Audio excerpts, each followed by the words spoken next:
All right, welcome back to another episode of Feedback. I'm your man, Nick Alfano, and today we're going to get into, I guess, my first favorite word. So obviously behind me is the word feedback. That word means a whole lot to me. I really believe that is the key to growth. You've probably heard me talk about that here and there, but a lot of things will point back to that word for a lot of reasons.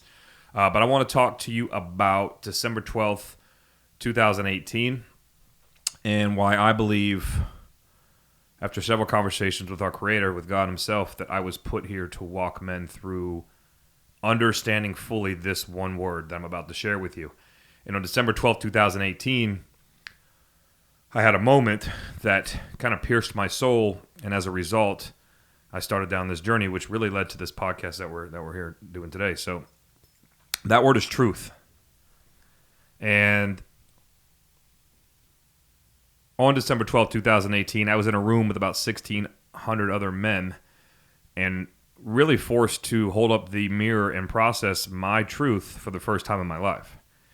And I say forced because it was exactly that. Like, again, where I think a lot of men are falling short is they're not asking themselves the powerful questions that actually move the needle. They're not really don't know what to ask themselves, really haven't been put in a situation where they have to ask themselves. And so this event, which is exactly what it was, I guess a mastermind or seminar, which, by the way, was the first one I had ever been to in my life, was extremely eye-opening as to what's possible when we start to get radically honest with ourselves. But it's not the easiest thing in the world to do, so I'll back up a little bit. I'm not sure if I dropped like my full origin or just a quick version, but essentially this whole entire world that I find myself in now, 6 years later, is a result of a lot of work, massive work that I've done on myself. And that all started with really being a shithead. Like really just not being a super good dude, a super good dad. Just want to make sure I'm recording because I'm not great at this yet. And, living anything but the truth for a very long time. And so as we back up, I'll throw some bombshells out here. Maybe we can unpack this a little slower on a different episode. But essentially, I've been with my wife since high school. We've known each other since middle school. As I record this, I'm 43 years old. So I've actually been with my wife longer than I've been without my wife. And so I lost my virginity to this woman. I only knew this woman for a very long time. And by the way, that like losing my virginity story was a story I would play over and over again as I closed myself and sold myself that it was okay to then step out of my four walls, step out on my wife for several years, 17 years off and on to be exact. And I'll put all that back together because I kind of just made a mess of it. I literally cheated on my wife for 17 years. And I could say that now, and she doesn't mind that I record that now and that I can, I say it publicly when I speak from stage, if that's what the talk permits or that's where it goes. I've said it on several other podcasts that I've guested on. And I say it from my own stage because I genuinely believe, and this is not my line, this is Mr. Rory Vaden from Brand Builders. You can look him up. Shout out to Rory. We are uniquely positioned, right? Or I'm sorry, I'm going to butcher that line. We are powerfully positioned and uniquely qualified to help the person that we used to be. And I still probably butchered that, but just run that back. Matter of fact, I think I did switch it up. We are uniquely qualified and powerfully positioned to help the version of ourselves that we used to be, to help the person we used to be. And so where I'm going with that is my wife and I have done so much work, like deep work to get past that series of chapters in our relationship that as a result, she doesn't feel shame about that part of our life, our relationship, when I share it, especially when it helps other people get through it. Because the reality is, again, we've walked several couples through infidelity is just knowing that it's possible. Because I think for the most part, and you might be someone that's listening to this that thinks exactly this, and I was that guy forever, people don't change. People never change. At some point, like once a cheater, always a cheater. At some point, and all her friends were telling her this, even if Nick, gets his shit together, there's going to be a point in your relationship where he does this again. That's who he is. And for a long time, I believed that as well. And when I say 17 years, by the way, that was our pattern. And the craziest thing about this story that I'm telling you is as you get to know me, or if you ever come see me speak, or come to one of my events, or just anything, like I'm a pretty emotional dude. And so as a result, like I actually didn't have like a series of one night stands throughout this time. I jokingly, and it's probably not nothing to joke about, but I can look back on this now. I called myself a serial monogamist, meaning the majority of those relationships during that time, this loop that we found ourselves in, were longer 6, 7, 8, 9, 10-month relationships on the side, like outside of my four walls.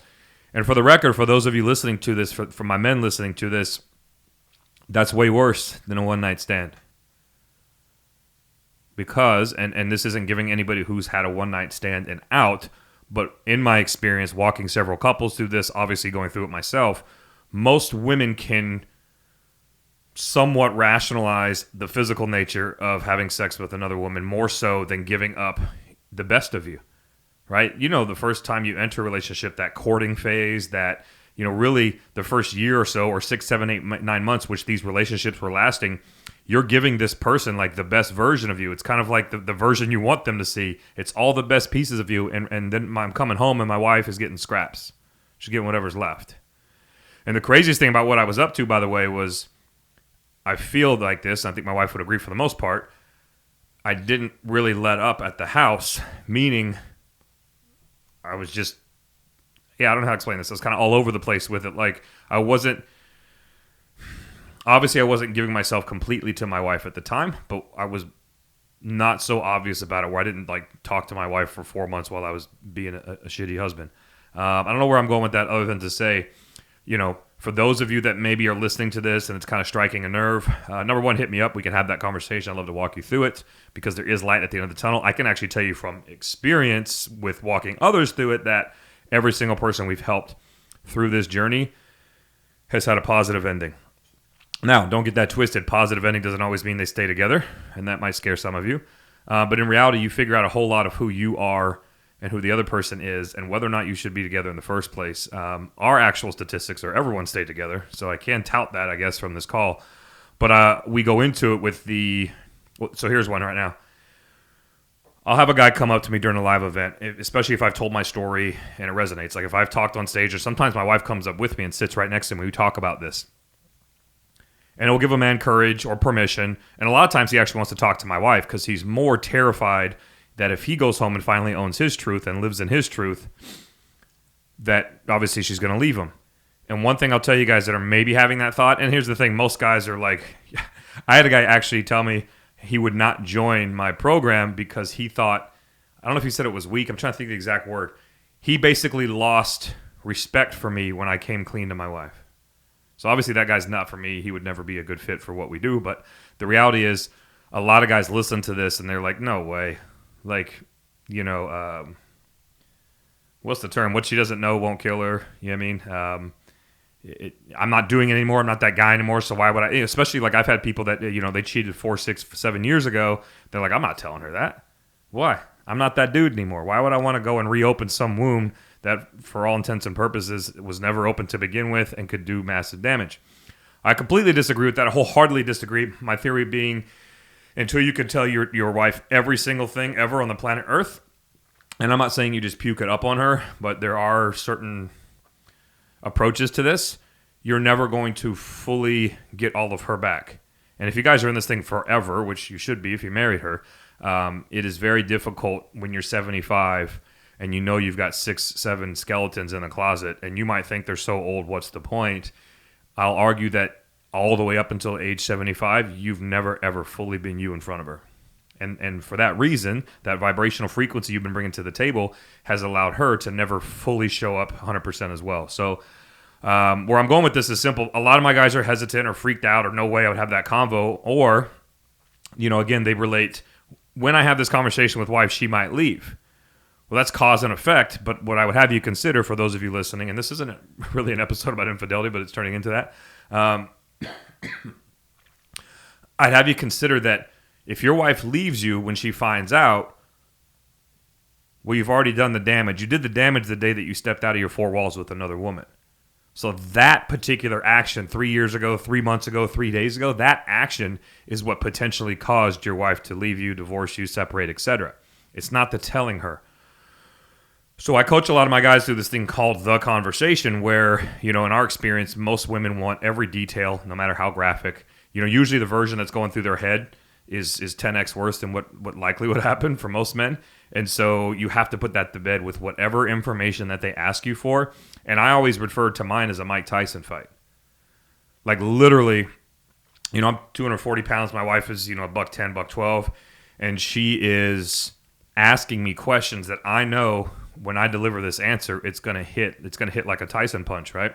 Uppercut, jab, jab, hook. Like, are you sure you want to hear that? Like, but I also made a promise to myself and to her, whatever she needs for closure, she'll get.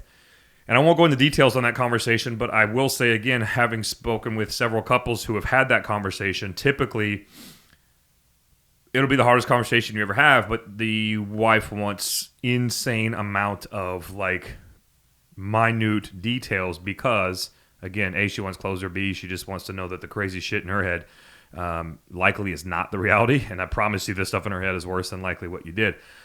So where am I going with this? I landed in that event in San Diego, California, December 12, 2018, because I was going through infidelity with my wife for the umpteenth time. We were actually separated at this point physically. I had an apartment in Corona, California, so I was 30 minutes away from her. And, I had an argument that I was still showing up as Father of the Year because I was going to all the soccer games and the cheer competitions and spelling bees and awards ceremonies. And I was also paying for everything. So in my head, and this is a very common pattern of ours, I'm not getting what I want inside of my four walls. And not just sex. I just wasn't really feeling like the man. But when I stepped out of my four walls, I felt like King Kong because I had 500-600 kids employed. I was helping people buy their first car or get an apartment, or some even actually buy their first home.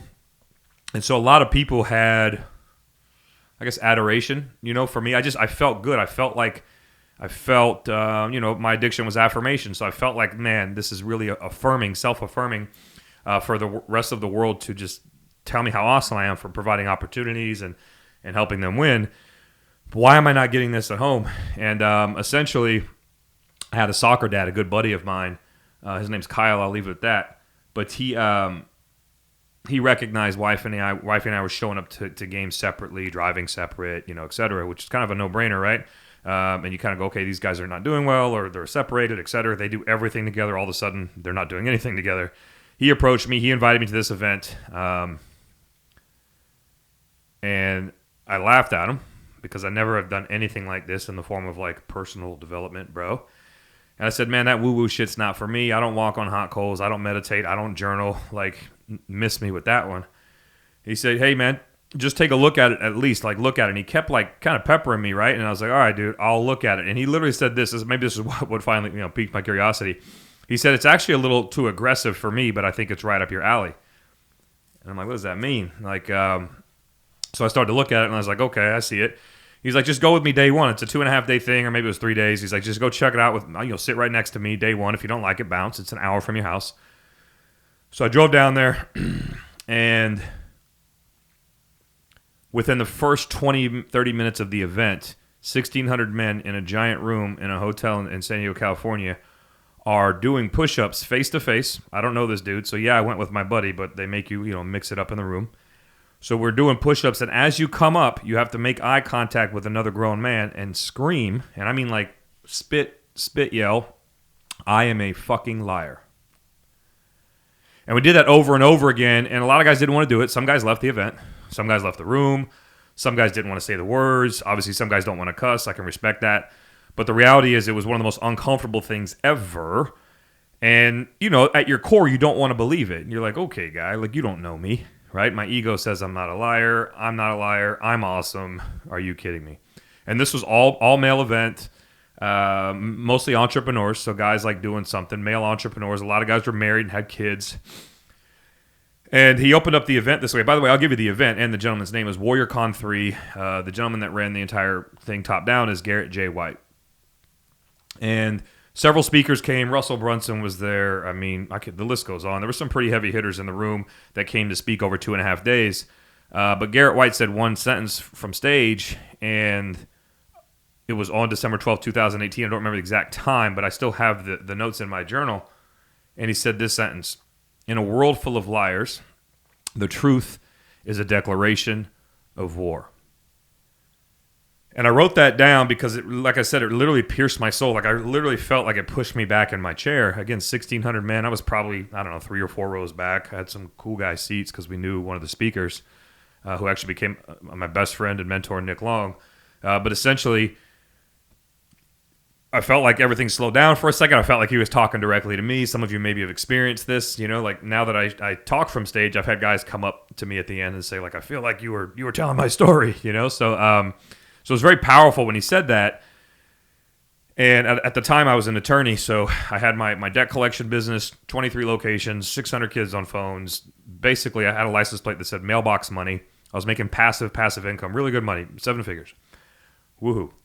And I also was a lawyer at the time, so I put myself through law school, hung my shingle, had a couple paralegals, had a partner at the time, and so I had another vehicle, total douchebag, that said AAA Law. So I had AAA Law on one license plate, right? And then I had Mailbox Money on another. Basically what I'm saying is my lawyer background, my lawyer brain, combined with like what I was experiencing at that event, I crafted in that journal what's called the Truth Agreement.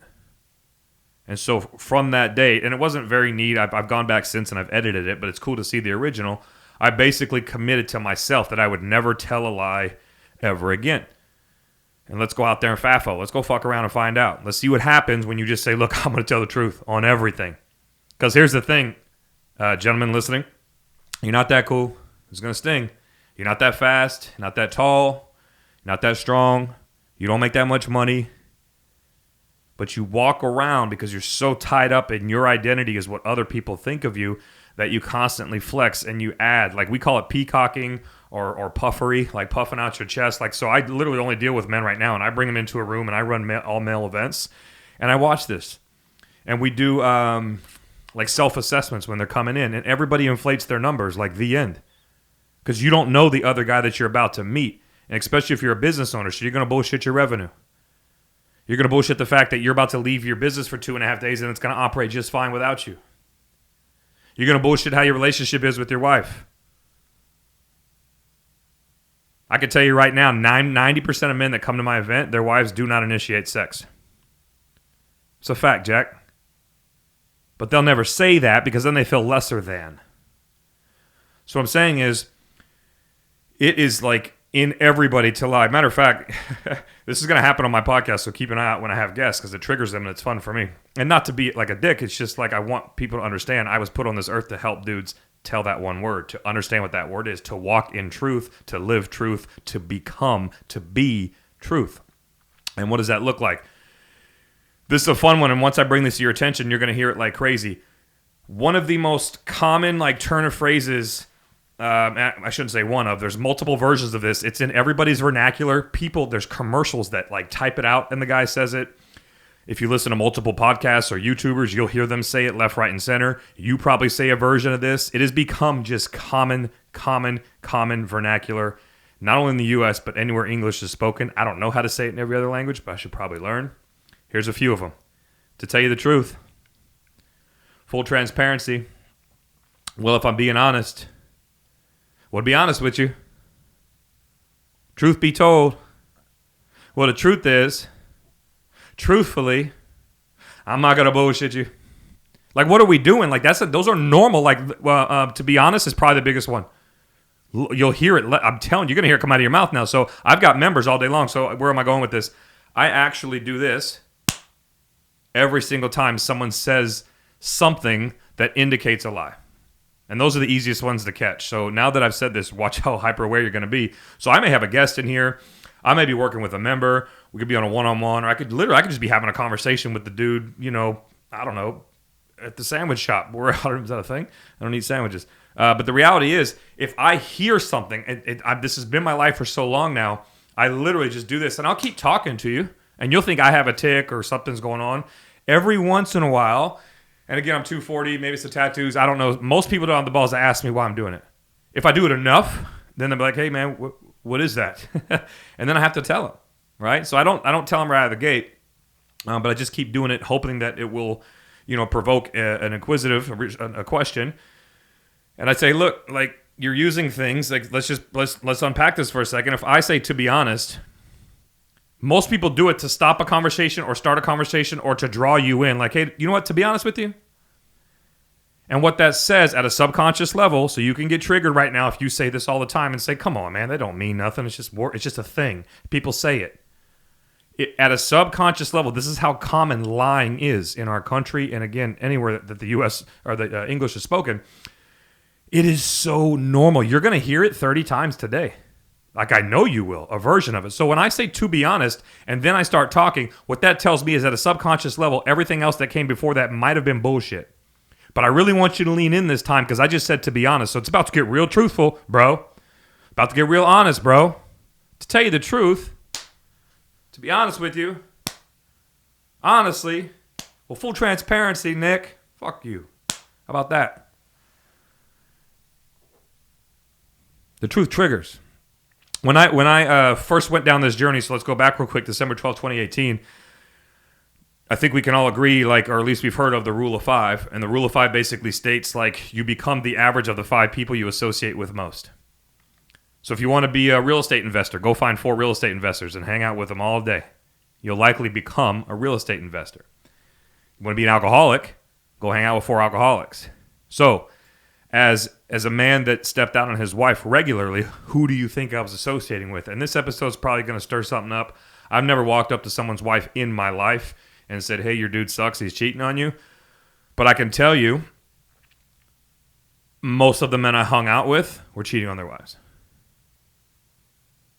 And what happened was when I started going down this truth crusade, or some people called it a truth campaign or whatever, when I basically, and I didn't just like jump up and down and said, I'm never telling a lie again, but I started living my life in a certain way that was very obvious because I was diming myself out regularly. Like, think Eminem from 8 Mile. Like, I was literally just dropping the mic. Like, there's, like, right now as we sit on here, there's nothing you can find on me that I haven't said myself. I don't care.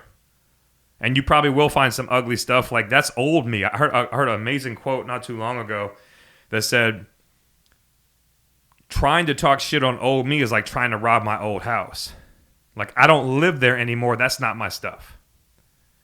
And so when you want to run your mouth about an old version of me, cool. I'm constantly evolving, constantly getting better. And some people don't want to hear that. Like, another thing you'll hear a lot of is most of the people that hate on you, I think it's everybody that ever hates on you, is usually below you. Because if they're above you, they ain't got no problem with you. You're not a threat. And most of the people that are above you, especially if they're living in abundance, they're actually got a hand down. They're trying to pull you up with them. So 99% of haters aren't doing shit, and it's the crabs in a bucket mentality. Like, crabs in a bucket, if you haven't heard this before, picture the visual. You throw a bunch of crabs in a bucket, you might eventually start to see a crab get out, and a crab's going to pull them right back down. They're going to constantly be causing so much chaos, they're going to pull each other's back down, so the crab never gets away. So the rule of 5, think about this for a second. You choose who you hang out with. And most men don't run with people that challenge them. Don't run with people, we call it pulling your card. Like, if you don't have a group of dudes, or at least 2 or 3 dudes that will literally call you on your shit, then you don't have friends. But our ego and our desire, believe it or not, a subconscious level, to constantly lie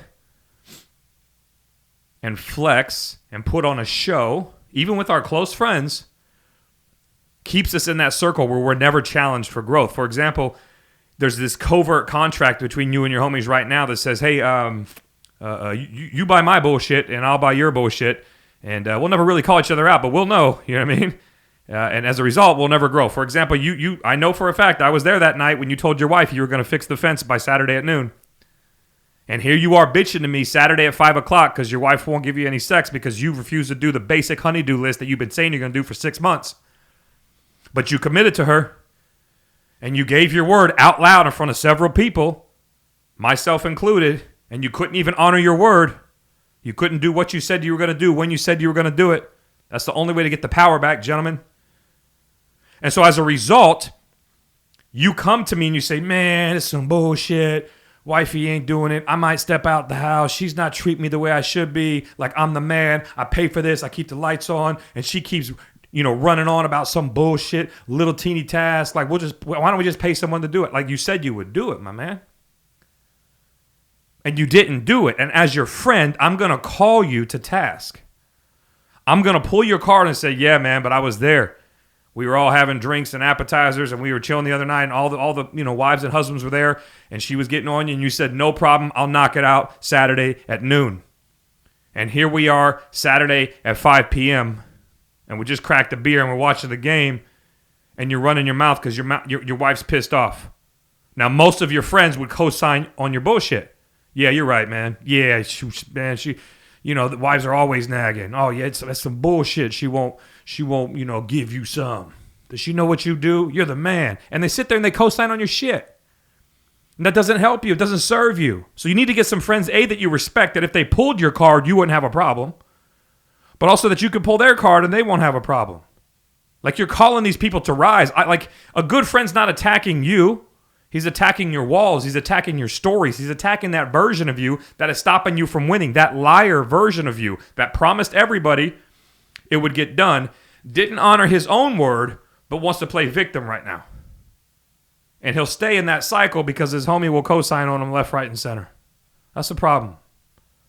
So, as I leaned into, I'm never going to lie, I'm not going to lie, I'm never going to lie, I might have to say some shit. I might have to take the superhero cape off in front of my kids and say, hey, daddy's a good earner, but the way dad earns lacks integrity at times. So the private lessons and the trips to Paris and the cars and the college paid for and all the things, we might have to scale back a little bit because dad had this crazy epiphany at this event in San Diego and he decided he's never going to tell a lie again. And some of the way that daddy earns money, now he doesn't blatantly go out there and lie, but he creates scenarios where he can stay in the gray just long enough and then he can sell himself on his own bullshit that he can make more money if he stays there and rides that line, stays in the gray. Cost-benefit analysis, breaks a couple of civil laws. I've never broken criminal laws, but civil laws on a cost-benefit analysis. Let's see, in debt collection, we're regulated by the FDCPA, the Fair Debt Collection Practices Act. It hasn't been ratified in 35, 45 years, meaning no one's updated the punishment sequence specific to the piece of legislation that pretty much governs my entire industry. What does that mean? That means I can mess up 4 different times. I can violate the FDCPA on a phone call with a debtor 4 different times. One call, I still only get a $1,000 fine. It's a whole nother episode. We can pull back the curtain on the debt collection industry. But I was one of these assholes for a long time. I can't call you after 9. I'll jam you up after 9. I can't call you at work unless I have policy and procedure specific from your human resource department on how I can jam you up at work. I'll do it. I'll go around them. If you rent, I can't send mail to your house because your landlord might see it. And if I send mail to your house, I can't show my logo because if the logo can be misconstrued or nowadays Googled and it shows that it's a collections company, I just committed defamation against your character. And your landlord could kick you out when he realizes you've got 3 people trying to collect debts from you because that means you're insolvent and you probably can't pay him. So I can send you something that can result in you losing your property because that's the way the consumer gets protected. This is a whole other rant. I don't have time to go on right now. But the reality is, in order to be objectively successful in the collections area, 90% of those guys are riding that gray line like crazy, or they've got an exorbitant amount of funds and they're buying debt at a very high level that they don't have to do that. So I was one of the guys lower down the chain, literally chain of title on the debt, meaning I might have bought an account that was bought and sold 3 or 4 times, and we got aggressive with our collection tactics, and some of it we were proud of. For example, we didn't collect anything over $156 a month. $5 a day was kind of our MO. If it was a 75-year-old lady and it just didn't feel right, we would literally just zero out her debt and send her a release of liability. If I called you on your birthday, I would zero out your debt. Like, there's a lot of things we did right, but what I'm getting at is I was making the majority of my money as an attorney and a debt collector. And I don't have time to go into all the different ways in which I think lawyers are liars. That's a whole nother episode. My experience, again, in both of those arenas was to be objectively successful, meaning like the majority of the people think you're doing well or you're actually financially secure, etc. There's certain arenas or markets that I'll never play in again because they require you to play in that gray.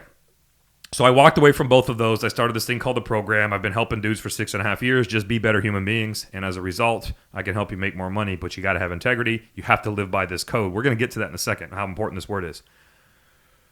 So when I'd say take the superhero cape off, to go home and tell my babies after already explaining to their mother all the horrible things I've done, and we separated for a long time, by the way, as a result of like the Tyson fight conversation. But we worked through it. But then to tell your kids who your kids for the most part, we think we can agree, they don't know if you've got $6 in the bank or $6 million in the bank. So they've always like done pretty well. We've done all right. They've never gone without. But to tell them like, Dad had a moral epiphany. He's going to start this crazy thing where he just helps dudes be better dudes. I have no clue what it looks like, but I do know, we're not going to have this passive income stream.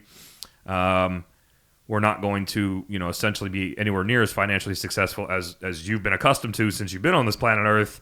Dad's going to go, figure it out.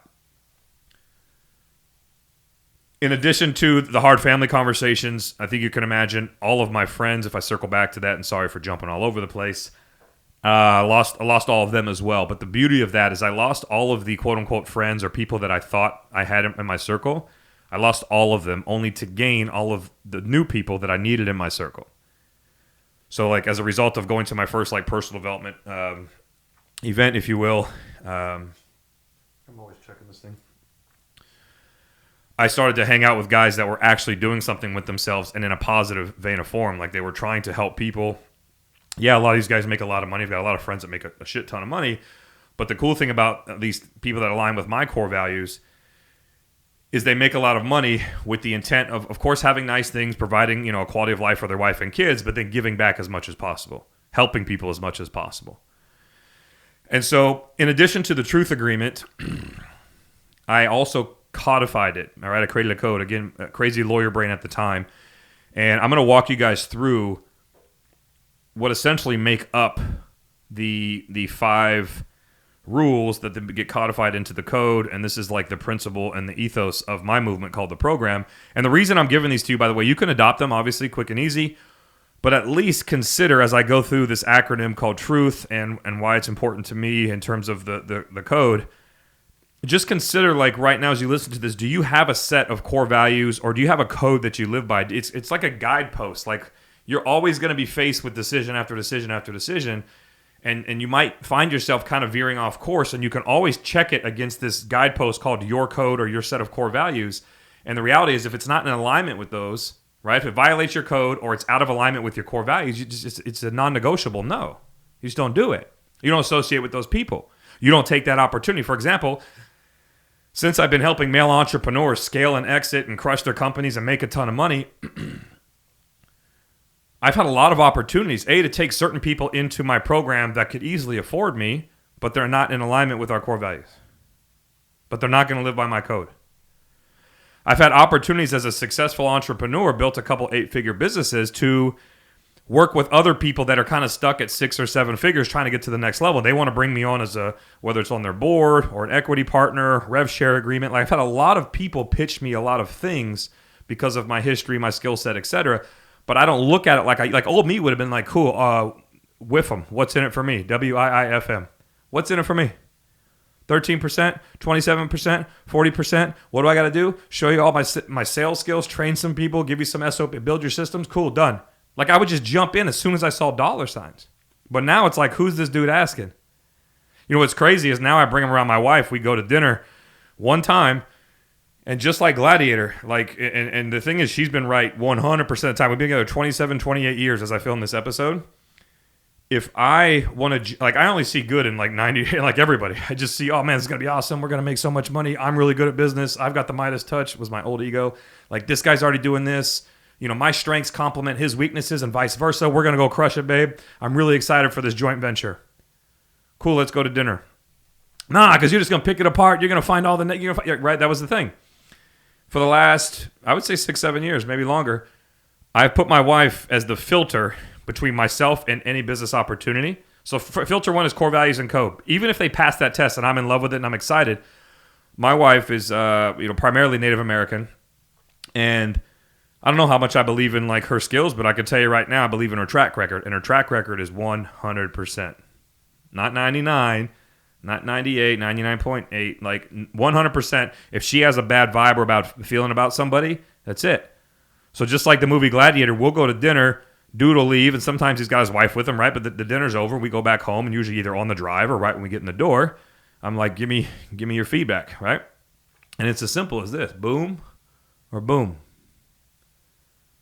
Obviously, she expounds upon her up or down, but if she says, like, I'm at the point now where she says it's a no-go, it's a no-go.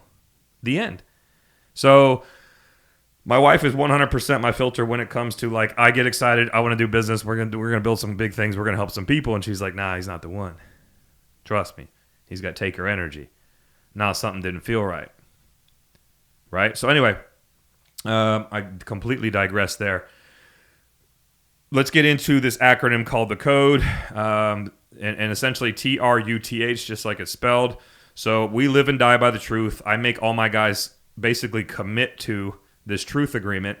And here's a fun one for you: the word subscribe. So I actually make them sign off on these 5 rules that become the code that they agree to. Sorry, but I'm a big etymology fan too. You'll hear me unpack a lot of words on this podcast. And if you look at the word subscribe, the same way I unpacked subconscious the other day, sub meaning below, conscious meaning awareness, so below awareness, which is why your subconscious is frightening, because you don't even know how many times it's sabotaging you. Well, when you look at the word subscribe, so I make my men subscribe to the truth, subscribe to our code that is the truth, sub meaning below again, and scribe comes from an old Latin word, scribner, which you probably remember from school, and that basically means to write or to sign. So subscribe means to sign below. So literally, you have to buy in or subscribe to this theory called the truth, to this code called the truth. And here's how it looks. And we'll break them all down real quick, and then I'll let you go. First T is trust the process. So imagine, just write out the word truth, and then right next to each letter, you're going to write these 5 rules that become the code. That become your guidepost, that anything that deviates from these become non-negotiable, absolute no's. Trusting the process. R, I'll read them first, then we'll go through each one. Results matter. And I don't mean results matter like, you have to have cool shit, bro. I mean feedback. Feedback are the results that allow you to course correct, pivot, or double down on what's working. U, uphold the standard. Most people couldn't even articulate to me what their standards are for a given situation or just for life in general. You can make this code a new standard. But you have to constantly uphold the standard. The standard is your floor. You do not go below that. Again, non-negotiable. So what are the standards for your life, and how can you constantly uphold those? Second T, take care of your brothers. Now, if you're listening to this and you're not a dude, you could just call it take care of others. Matter of fact, we've got some shirts floating around out there. I didn't like take care of your brother didn't fit really well. It messed up my artistic vision, so it said take care of others. But we call it take care of your brother. Just take care of the person to your left and your right. At all times, you should be looking left and right and making sure everyone else is winning. By default, you'll win. Altruistic behavior. And the last one, the most important one, is honor your word, which you just heard me harp on, right? Like if the dude who wouldn't fix the fence. Like all we have is our word. And a lot of my guys that aren't, doing well in the bedroom, when they finally open up and admit it, maybe they are having, consistent sex, but they're initiating 90% of the time. When I tell guys how to quote unquote get the power back, and this isn't about like showing up as, and dunking on your wife like you're the man. It's about getting back to the correct masculine and feminine energy that's required for a successful marriage and a successful household. It's those 2 things I mentioned a second ago. To honor your word is this easy. Do what you say you're going to do when you say you're going to do it. And that second one trips a lot of people up, because a lot of guys will commit to something, like to help somebody or to do something for themselves. They'll commit out loud, but very few men will put a date to it, because that makes it real. So once I put a date to this thing, like I can't slide out. I can't come up with an excuse. Well, I said I would do it. I just haven't gotten to it yet. If it comes out of my mouth, baby, it's not a matter of if, it's a matter of when. It's going to get done, because I said, cool, why don't you put a when on that thing? So if you want your power back, it's twofold. It's not just do what you say you're going to do. That's easy. When you say you're going to do it. So next time you make a commitment or a declaration, we call them, attach a deadline to that thing and make it real. And then you want to really win, do it before you said you were going to finish it, and do not ask for any sort of credit, recognition, acknowledgement, etc. One of the worst things my guy could have done in that situation with the fence, right? I'll fix the fence, and she says when? He's like, Saturday. She's like, when? Noon. Get off my back. So he committed to fix the fence by Saturday at noon. He gets done with work at Friday at 4 o'clock, comes home, a little bit of daylight left. He gets after it. Fixes that fence by Friday at 5:30. Early. She's never seen this version of him. Not in a long time anyway. He's showing up different. He's showing up all right. But the worst thing he could do is let her know that he got that done. Let her know he got it done early. Let her know from a place of, ready for this one? Expectation of reciprocation. And we've all done this, guys. For those of you who have figured out your wife's love language, and let's say it's acts of service, and you come home and you start doing the dishes, but you're doing them in a way that you watching me? I'm scrubbing hard. I'm going to clean the stove too. I'm going to clean the microwave. Kids put that burrito in there and it's looking pretty fun. I'm going to do big things. I'm going to do extra, but watch me do this because I really just want something in return. And I know what most guys want in return, but what I'm saying is it doesn't count as an act of service. It never counts as giving if you have any expectation of reciprocation. When you do that, you're not giving. What you're actually doing is creating another covert contract, meaning you now have an expectation of your wife, true or not true. Because you went above and beyond and you fixed the fence or you did the dishes. But because you did it from a place of, I expect something in return because I killed it, babe. You didn't ask me to do the dishes. I told you noon, got it done day before at 5:30. You know I'm the man, right? And then she doesn't perform whatever you have expected. It's not always sex. What I'm saying is she doesn't acknowledge you. Like she doesn't give you the feedback that you were hoping for as a result of your behavior. You just set yourself up for failure. Now you start to harbor resentment for her. And all she did was she's just living life. You're over here creating stories and expectations that she should do X, Y, and Z because you scrubbed the dish extra hard without being asked and you got the fence done by Friday at 5:30. It's a problem. And you created your own problems. So we'll run through them again. And here's my ask. I always do this at the end of the episode, but I'll sneak it in now. The question for today is, do you have a code? Do you have a series of core values? So in addition to my code, by the way, and I don't want to give you too much today, but my core values are sitting right here on this, necklace, right? This cog. They're in Latin. Matter of fact, I'm not going to give them to you today because what I don't want to do is confuse it with the code. So here's the code. Trust the process. Results matter. Uphold the standard. Take care of your brothers. Honor your word. Trust the process. By the way, if we want to unpack that one on another day, trust his process. Results matter. Not, oh shit, my bank account's huge, bro. Look at my result. No, results. Study the results, because if the result's not what you want, if you heard the last episode on raising the bar, you can show up different so you can start getting the right results. So sometimes you got to course correct. Or if the results are awesome, well, what'd you do right? Let's double down on that behavior. So trust the process, results matter, uphold the standard. Figure out what your standard is and don't ever drop. Because the minute you lower your standard, you just created a new one. So you have to know your standards and always uphold them. If anything, you should be raising that floor. Your ceiling will eventually become your floor if you keep playing the game right. And upward you go. Take care of your brother. It's real simple. It's hard to have bad energy or feel shitty or down or depressed if you're putting other people first. It's damn near impossible. When you're leaning into another human being and you genuinely give a shit on what's going on with them and you're trying to help them manufacture a win, you're trying to help uplift them because they're going through something, when all of your energy is on helping other people, it's hard to feel bad. It's hard to feel tired. It's hard to feel sick. It's not about you. Take care of your brothers and, of course, honor your word. Do what you say you're going to do when you say you're going to do it. So that's the episode for today. That's how important truth is to me. I'm sure I was all over the place. These are just one and done. These are conversations with a camera to add some value to you guys. So do you have a set of core values? Do you have a code? If you like mine, adopt it, run with it, but remember it and then start to ask yourself, like, is this in alignment with the code? Is this in alignment with my core values? If not, it's got to go. And some of you got to trim some fat. Some of you, if you want to play this game, you're going to have to start running in different crowds. Like the people that got you here will not get you there. And if you're in love with where you're at and you got nowhere to go, cool. But most people listening to my podcast, they're pretty cool with where they're at. Right? It's good, but they're looking for great. And then when they climb that mountain, that's pretty good, but they're looking for great. So most of us are constantly looking for the next level, whatever that looks like across faith, family, fitness, and finance. So that's a wrap. I don't know how to end these things. I'm your guy, Nick Alfano. This has been Feedback.